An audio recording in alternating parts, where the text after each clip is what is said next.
The most obsolete idea is go to school, get a job, work hard, save money, get out of debt, and invest for the long term in the stock market. See, why would you save money when they're printing trillions of dollars? The gap between the 1% and 99% is massive. You see, it's not just money. You have to step back and look at the bigger picture. So what do you do? In every one of us is a poor person. There's still a poor person inside me. There's also a middle class person, and the middle class persons want security. They want that steady paycheck. And there's a rich person. And they're all inside of us, except that it's not taught. You're taught to go to school, get a job, and get a paycheck. You're not taught to how to get rich. If you read Rich Dad, Poor Dad, my rich dad refused to pay me. He said the paycheck was one of the most damaging things you could take in your life. He says the moment you take a paycheck, you're an employee, and that's the mindset. So my rich dad never paid me. He drew up my poor dad, government employee, nuts. You gotta pay people, you gotta pay people. And Rich Dad was not saying that the paycheck was bad. He says he didn't want to be a slave to money. So as an entrepreneur, if Rich Dad folded, I just started another company. I don't need a paycheck. I don't need anybody to take care of me. If my government doesn't like me, I move to another country because they need entrepreneurs. Mm-hmm. So the entrepreneur is not so much the business. The entrepreneur is really the mindset and the skill sets and the different set of rules. You see, I don't operate, small business does not operate in the same rules as big business. Entrepreneur is a mindset first, a skill set, and rules. And depending upon whether you're an employee or a small business, the rules are different.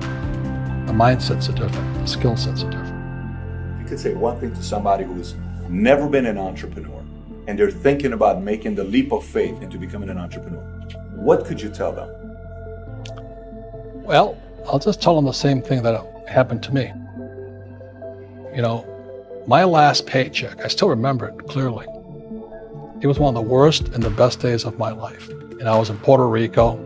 I was working for Xerox, and my boss gave me my last, it wasn't a paycheck, it was a bonus check. I think it was about $30,000 taxable. It's the only problem with that. So I got this check and I went,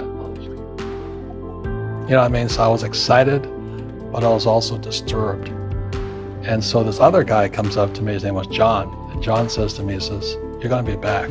I said, "Why?" He says, "Because you're gonna fail." I looked at him and said, "Look," a few expletive words, because that's what he did. He left Xerox, failed, and he came back. And I said, "Look,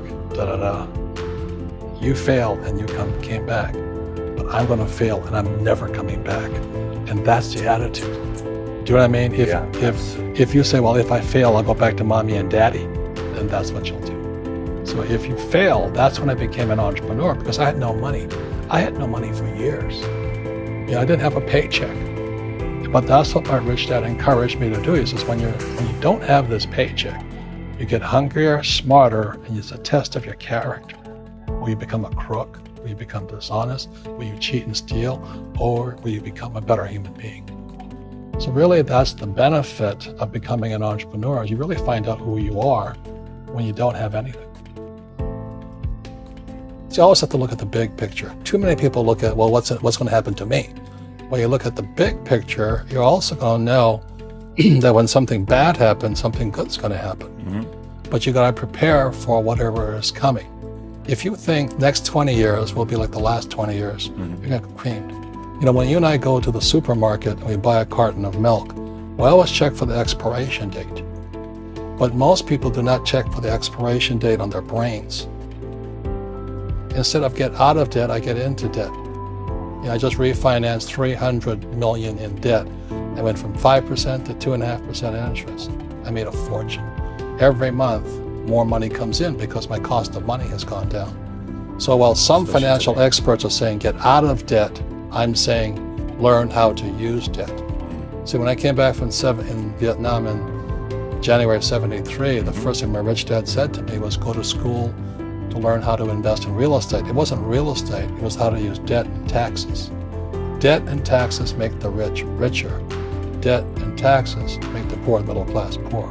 So all the rich guys who are doctors and lawyers or those guys, they're getting creamed. They don't know why. Doctors are getting creamed. Oh yeah, they're making more money, but the take home is less. Sure. My doctor just yelled at me. He was happy. He says, "Oh, guess what? I finally made $1 million." And I said, "Yeah, because this is just 3 weeks ago." And so I said, "Yeah, well, how much you pay in tax?" He says, $750,000 in taxes. So his net was about $400,000. That's not bad. But when I make $1 million, I keep $1 million. And the reason is because I don't make it by working for money. See, if you work for money, you're taxed. So that's why lesson number 1 in Rich Dad Poor Dad is the rich don't work for money. What we do instead is we create businesses as entrepreneurs. We acquire real estate. I don't invest in the stock market. So the reason is because as entrepreneurs, I have more control over my income, how much I make, and how much I pay in taxes. And because I'm an entrepreneur as well as an investor in real estate, I pay 0 tax. So every time I make, let's say, $1 million as an entrepreneur, I immediately invested in real estate and I have a 4-to-1 step up. So I put $1 million in real estate, I get $4 million from the bank. That's why I love banks. But the banks are screwing everybody else. Terrible. But it's good for me. That's why you say when you print, it's good for you, but when you print, it's bad for people that work for you. Because when you print, savers get creamed and people who work for money get creamed. When they print, debtors get rich. You see, debt and taxes make the rich richer, and debt and taxes make the poor middle class poorer. When we have obsolete ideas, we get obsolete results. So what's happening for most people, the idea of going to school, getting a job, working hard, saving money, getting out of debt, buying your house because it's an asset, investing for the long term, is obsolete.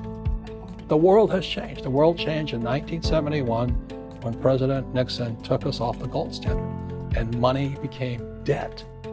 What if we get rid of school? Then what would happen? Would it be better if we had no educational system at all? No, I'm saying education is more important before. It's just obsolete. There's Moore's Law which states information doubles every 18 months. In other words, everything's obsolete 18 months. So, and this is just a recent phenomenon. So when you come out of school, you're already obsolete. And that's why I'm the old guy, I meet my friends who went to Harvard. Yeah, I went to Harvard. I said, yeah, that was how long, 50 years ago? Today, the banks are charging you interest to save money. In other words, banks don't want your money because they printed too much of it. And that's why there's these bubbles in stocks and bubbles in real estate and all this. People are dumping the cash. Because as I said in here, savers are losers and cash is trash. And yet people, I want a high-paying job. Well, that's an obsolete idea. Get out of debt is an obsolete idea. You should learn how to get into debt, how to use debt to get rich. And they'll never teach you about taxes. The reason the 1% is way up here and the 99% are going this way is because when you print money, 2 things happen: inflation and taxes. Crushing. And any entrepreneur thinks, I'm just going to make money and then start a business and make a lot of money because we talk about, they really have got to smell the roses. That's not what the real entrepreneurs are doing. Most entrepreneurs, there's 28 million small business owners in America. 24 million are what are one-person entrepreneurs. They're called non-employee entrepreneurs.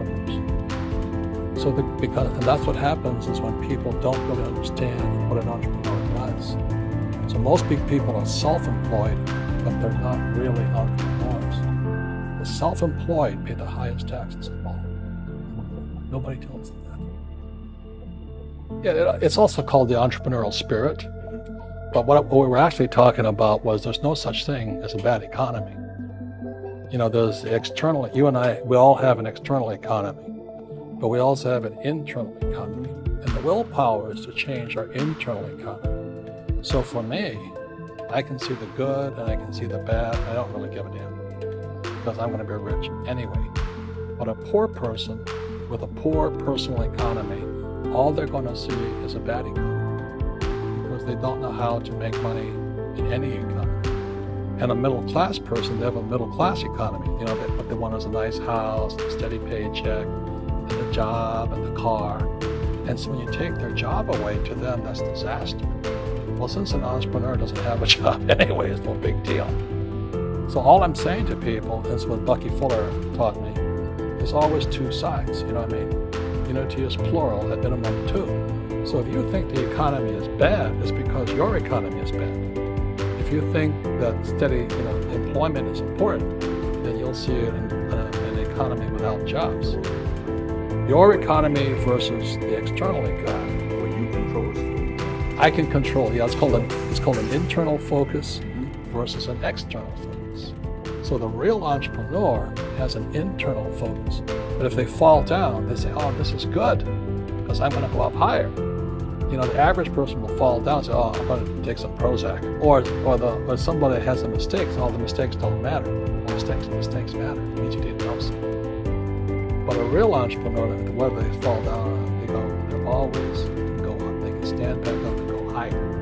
And no matter what happens to them, they get stronger and better and smarter and happier. But a person with a weak internal mindset is that they're so afraid of what happens, it generally happens. Like, people who are afraid of losing their jobs, generally lose their jobs. You know what I mean? Yeah. So everything you can starts with you. Yeah, so the entrepreneur first job is to control inside here, not outside there. The moment you take that paycheck, you're an employee. You've got to be stronger than that. It's about inside control.